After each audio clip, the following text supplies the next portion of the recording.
In the distant future, humanity had spread across thousands of planets. They built cities among the stars, created powerful machines, and explored every corner of space. Life was good. People traded goods between planets, shared knowledge, and dreamed of even greater discoveries. But one day, everything changed. It started with strange signals coming from deep space. At first, scientists thought they were natural phenomena, just echoes of cosmic energy bouncing around the galaxy. But soon, those signals turned into warnings. The messages said, "Leave this sector or face destruction."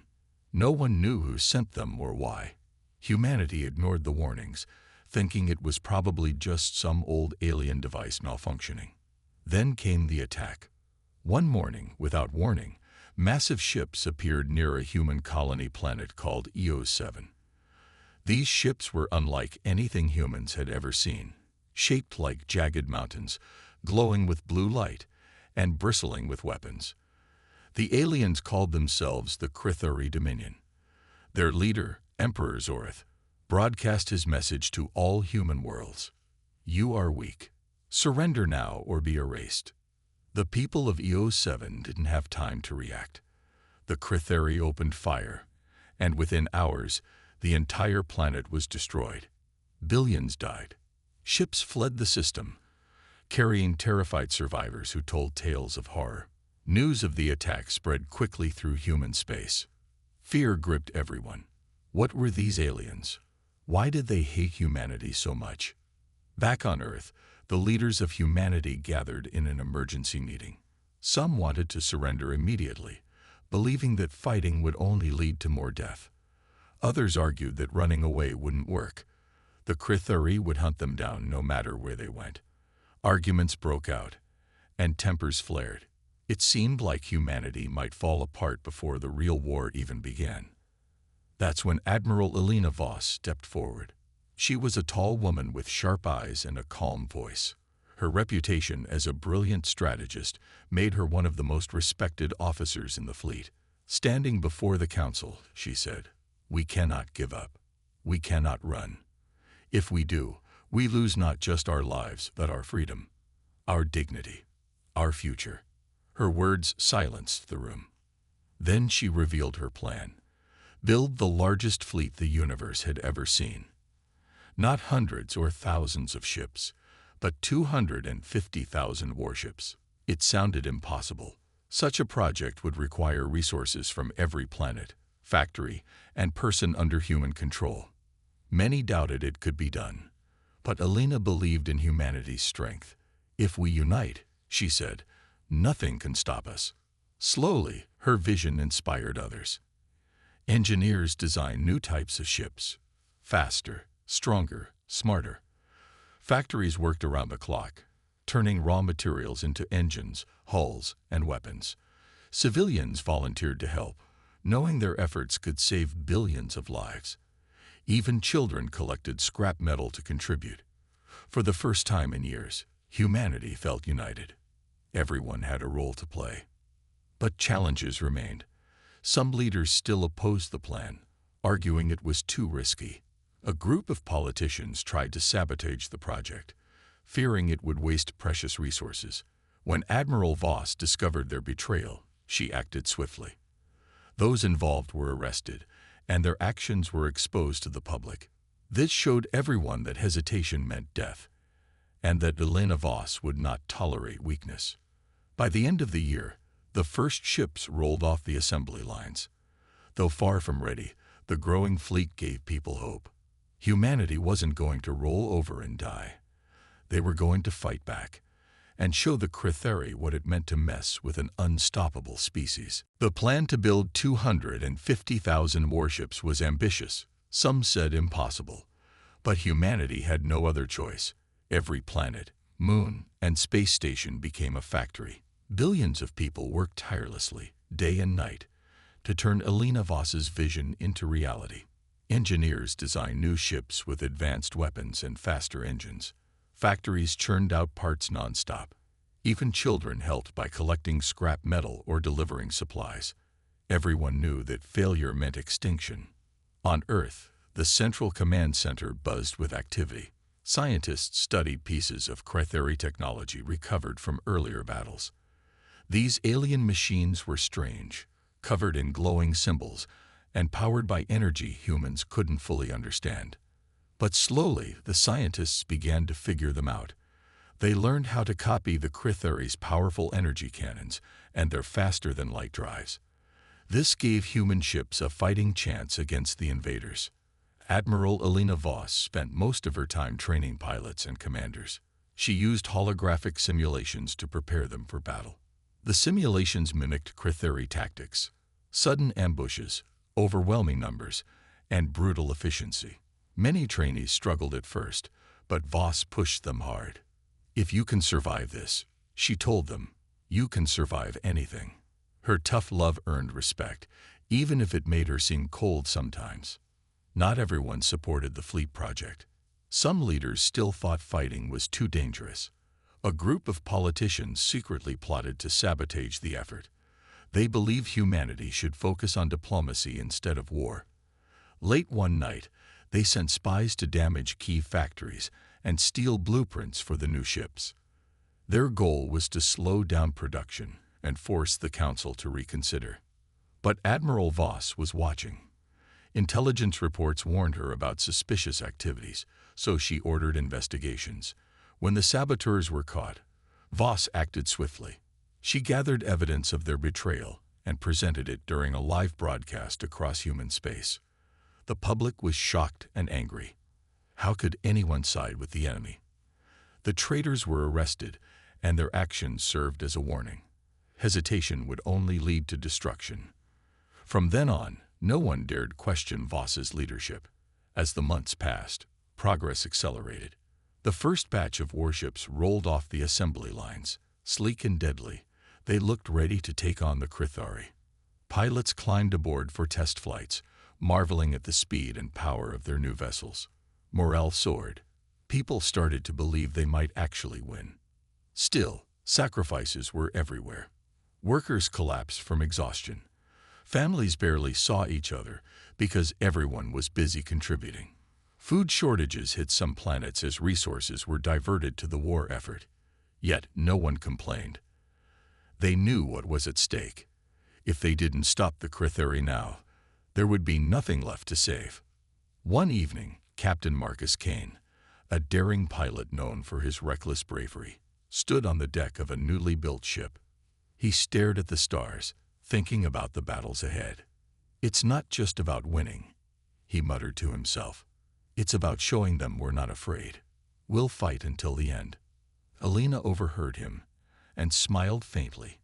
She admired Kane's spirit, though his impulsiveness often worried her. Still, she knew humanity needed people like him, people willing to risk everything for the cause. By the time the fleet reached half its target size, the first wave of ships was ready to launch. Their destination: a heavily fortified Cretheri stronghold orbiting a dying star. It would be humanity's first real test against the invaders. As the ships prepared to depart, crowds gathered to cheer them on. Flags waved, songs echoed through the streets, and tears streamed down faces. Humanity wasn't just sending ships into battle, it was sending hope. And hope, Admiral Voss reminded everyone, was something the Cretheri could never destroy. The first wave of humanity's fleet launched with a mix of excitement and fear. Thousands of ships, freshly built and armed to the teeth, set course for their target: a Cretheri stronghold orbiting a dying star. This alien base was heavily defended, surrounded by hundreds of warships and fortified with energy shields. It would be humanity's first real test against the invaders, and possibly their last if they failed. As the human fleet approached, Captain Marcus Kane sat in the cockpit of his fighter, gripping the controls tightly. His ship, named Phoenix, was one of the fastest in the fleet. Kane wasn't nervous. He was eager. "Let's see what these monsters are made of," he muttered under his breath. Around him, pilots exchanged final messages with their families. Some prayed silently. Others tried to joke to ease the tension. But everyone knew this battle would be deadly. Admiral Alina Voss commanded the fleet from her flagship, the Invincible. She watched the enemy stronghold grow larger on the view screen as they closed in. Her calm demeanor masked the storm inside her. She had trained her soldiers well, but no simulation could prepare them for the chaos of real combat. Still, she reminded herself that humanity's survival depended on this moment. There was no turning back. When the human fleet entered firing range, the Krithari struck first. Their massive ships unleashed torrents of plasma blasts, lighting up space like fireworks. Human ships scattered, dodging the attacks while returning fire. Explosions erupted everywhere as ships on both sides were destroyed. The battle quickly became chaotic, a swirling dance of death among the stars. Kane dove straight into the heart of the fight, his fighter weaving through enemy fire. He targeted a Krithari cruiser, unleashing a barrage of missiles that tore through its hull. Cheers erupted over the comms as the alien ship exploded, but victory came at a cost. Nearby, another human pilot screamed as their ship was hit, spinning out of control before disappearing in a fiery blast. Despite their bravery, the humans were outnumbered. The Krithari forces seemed endless, their ships regrouping after every attack. Admiral Voss realized they couldn't win by brute force alone. They needed a smarter plan. That's when Kane stepped up. Over the comms, he shouted, "I've got an idea. Follow me." Kane led a small group of fighters toward the enemy's central command hub, a massive structure floating near the dying star. If they could destroy it, the Krithari defenses might collapse. The problem? Getting there meant flying directly into the most dangerous part of the battlefield. Many thought Kane's plan was suicide, but desperation made them follow. Dodging explosions and enemy fire, Kane's team reached the command hub. They launched torpedoes at its weak points, causing chain reactions that rippled through the structure. Alarms blared across the Krithari fleet as their systems began to fail. Without coordination, their ships faltered, giving the human fleet an opening to counterattack. Back on the Invincible, Voss saw the opportunity. "All units, push forward," she ordered. The remaining human ships surged ahead, overwhelming the confused Krithari forces. One by one, alien ships were destroyed or forced to retreat. By the time the battle ended, the Krithari stronghold lay in ruins. But the victory came at a heavy price. Thousands of human lives were lost, and many ships were destroyed.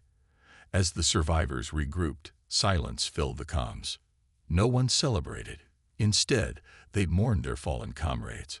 Kane stared at the wreckage, his hands trembling. "We did it," he whispered, though the words felt hollow. Admiral Voss addressed the fleet. "Today we proved something important," she said. "The Krithari can bleed, and if they can bleed, we can kill them." Her voice carried strength, but her eyes reflected sorrow. She knew the road ahead would be long and painful. Yet, for the first time, humanity had hope, not just because they won, but because they showed they could fight back. After their first victory, the human fleet regrouped near a quiet star system to repair damaged ships and bury the dead. The battle against the Krithari stronghold had been costly, but it proved one thing: humanity could fight back. Still, Admiral Elena Voss knew this was just the beginning. The Krithari were vast and powerful, and they wouldn't stop until humanity was erased or enslaved. As the fleet prepared for its next move, scientists made a shocking discovery. During the battle, they had captured pieces of Krithari technology from destroyed ships. While studying these artifacts, they uncovered something horrifying. The Krithari weren't just conquerors. They were bioengineers who harvested other species for genetic material. This material was used to enhance their own bodies, making them stronger, smarter, and nearly invincible. The revelation sent chills through the fleet. It wasn't about territory or resources. The Krithari wanted humanity's DNA.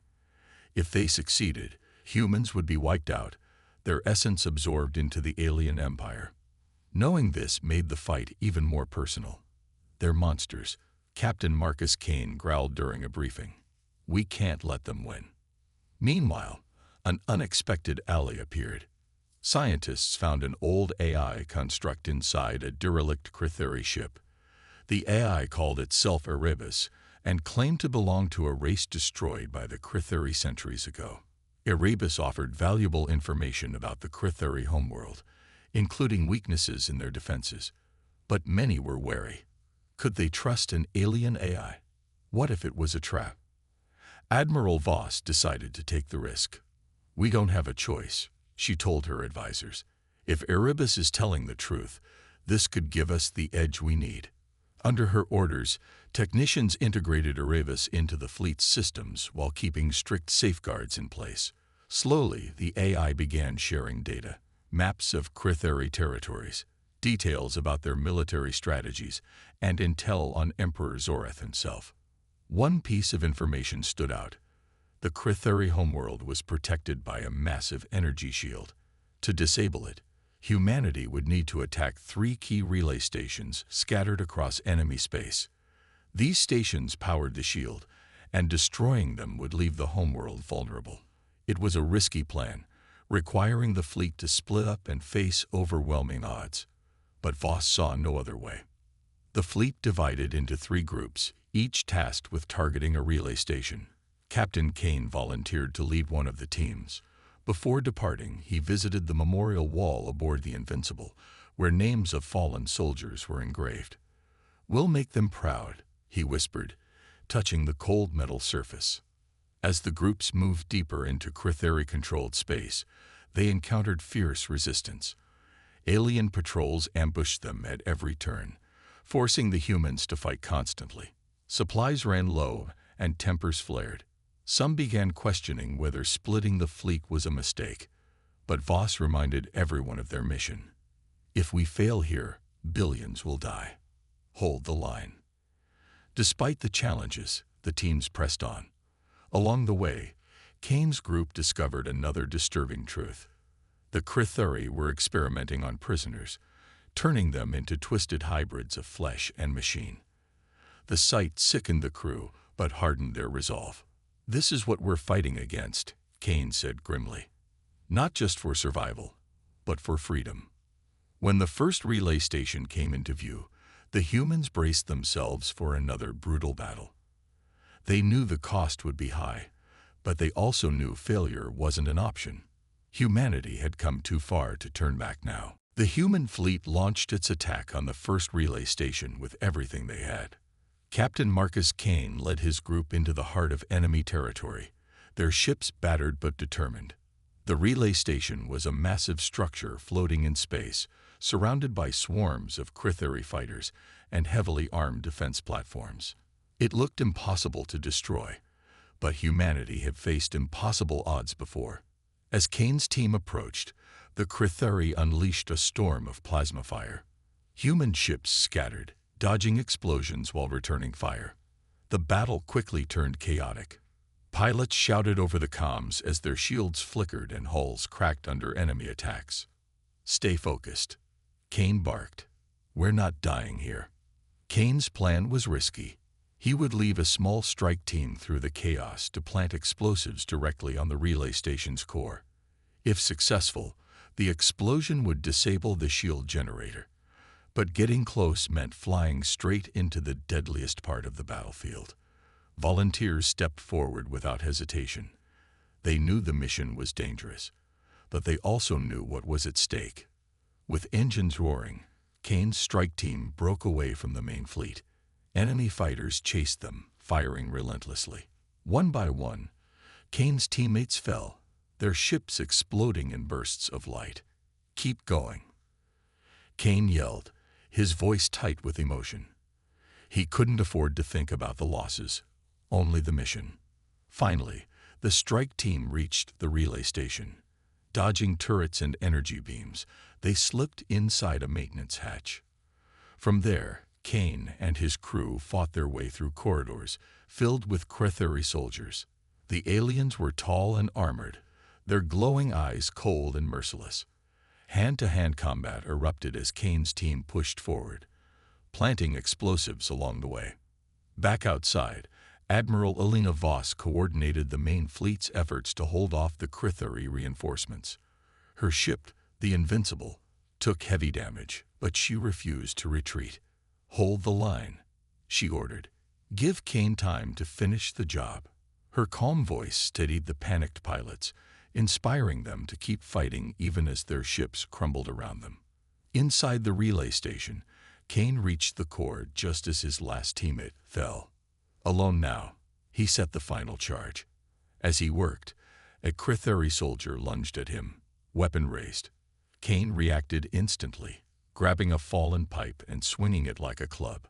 The alien staggered, giving Kane enough time to finish arming the explosives. "This is for humanity," he growled, pressing the detonator. A massive explosion tore through the relay station, sending shockwaves rippling through space. Outside, the human fleet cheered as the shield generator collapsed. But their celebration was short-lived. More Krithari ships arrived, forcing the humans to flee before they could regroup. Despite the victory, the cost was devastating. Dozens of ships were lost, and hundreds of lives sacrificed. As the survivors limped toward the next relay station, Admiral Voss reflected on the battle. She knew they couldn't keep losing so many people, not if they wanted to reach the Krithari homeworld alive. Meanwhile, Kane sat in his cockpit, staring at the wreckage behind them. His hands trembled, not from fear, but from exhaustion. He thought about the friends he'd lost, the faces that would never return. But then he remembered why they were fighting. Humanity wasn't just battling for survival. They were proving that they wouldn't give up, no matter the odds. Erebus, the mysterious AI, spoke softly over the comms. "You are stronger than they expected," it said, "but the hardest battles lie ahead." Its words were unsettling, yet oddly comforting. Humanity had allies, even if one of them was an alien machine. As the fleet prepared for the next relay station, hope burned brighter than ever. They had proven they could strike back. Now, they needed to finish the job. The human fleet was battered but unbroken as they approached the Krithari homeworld. After destroying all 3 relay stations, the massive energy shield protecting the planet had collapsed. For the first time, humanity could strike at the heart of the Krithari Dominion. Admiral Elena Voss stood on the bridge of the Invincible, staring at the glowing blue orb on the view screen. This was it, the final battle. The Krithari knew they were coming. Thousands of alien ships waited in orbit, forming a wall of steel and plasma. Emperor Zorath himself led the defense, his flagship looming like a dark mountain among the stars. The humans were outnumbered, outgunned, and exhausted from months of war. But none of that mattered now. Victory or death. There was no other option. "Prepare for engagement," Voss ordered, her voice steady despite the weight of the moment. Pilots scrambled to their ships, engines roared to life, and the fleet surged forward. As they entered firing range, the Krithari unleashed hell. Plasma bolts streaked across space, lighting up the darkness with bursts of fire. Human ships dodged and weaved, returning fire with everything they had.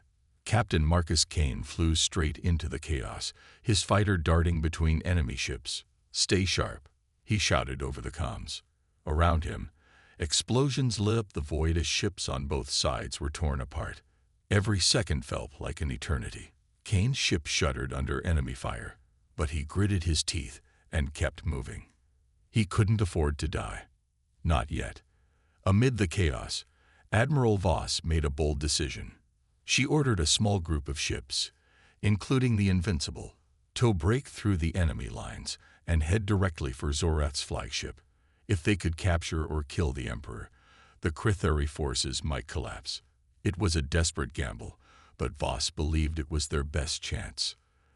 The Invincible led the charge, its shields flickering under relentless attacks. Inside, crew members worked frantically to keep the ship running. Voss stood tall, her eyes locked on the enemy flagship. "We're not stopping," she said firmly.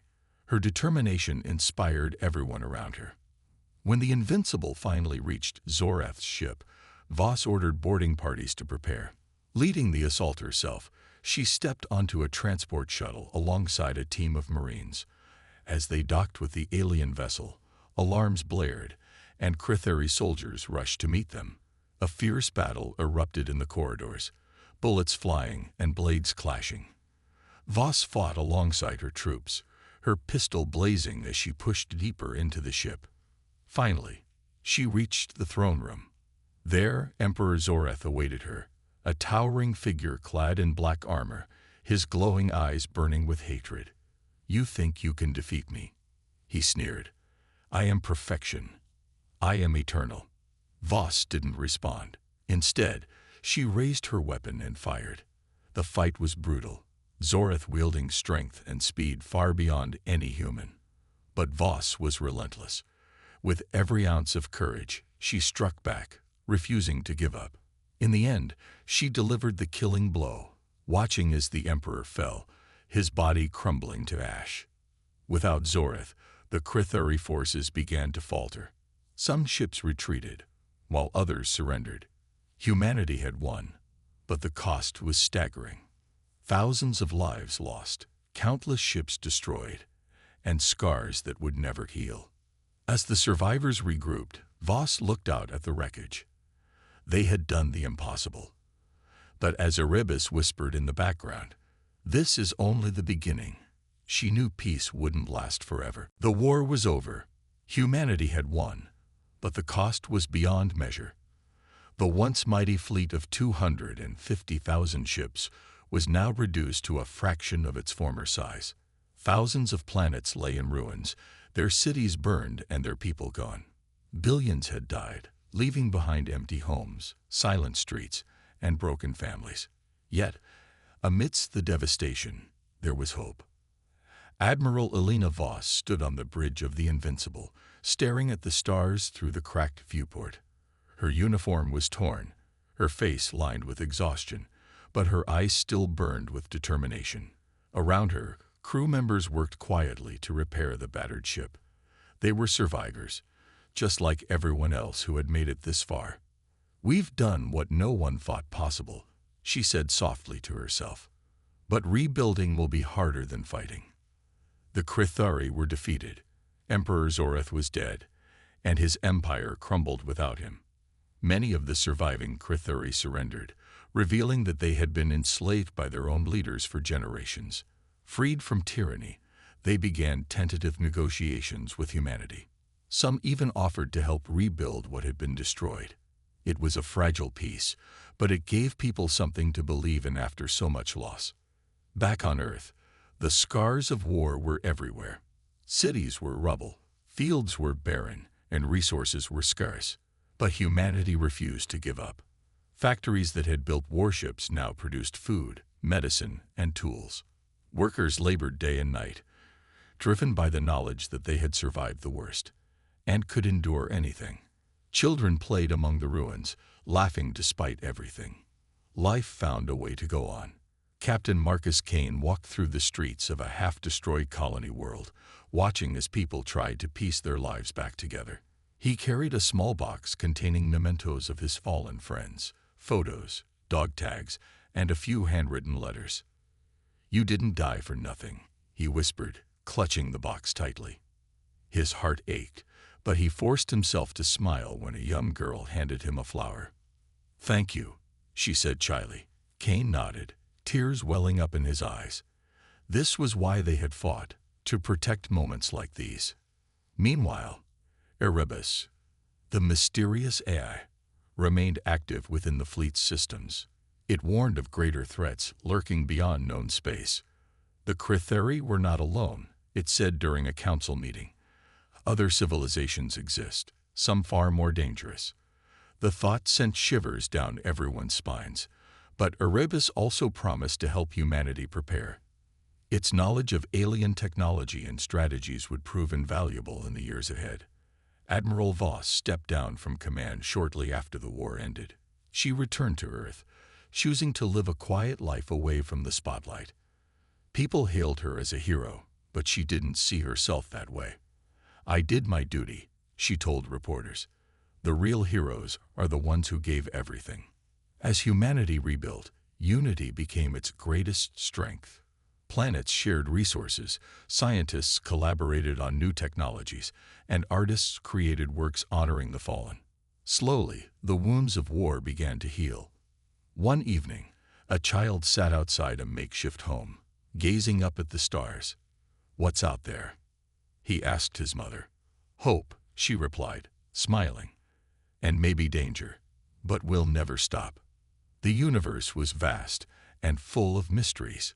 Humanity knew challenges lay ahead, but they faced them with courage and resilience. They had proven time and again that they were unstoppable, and nothing could extinguish the light of their spirit. The end.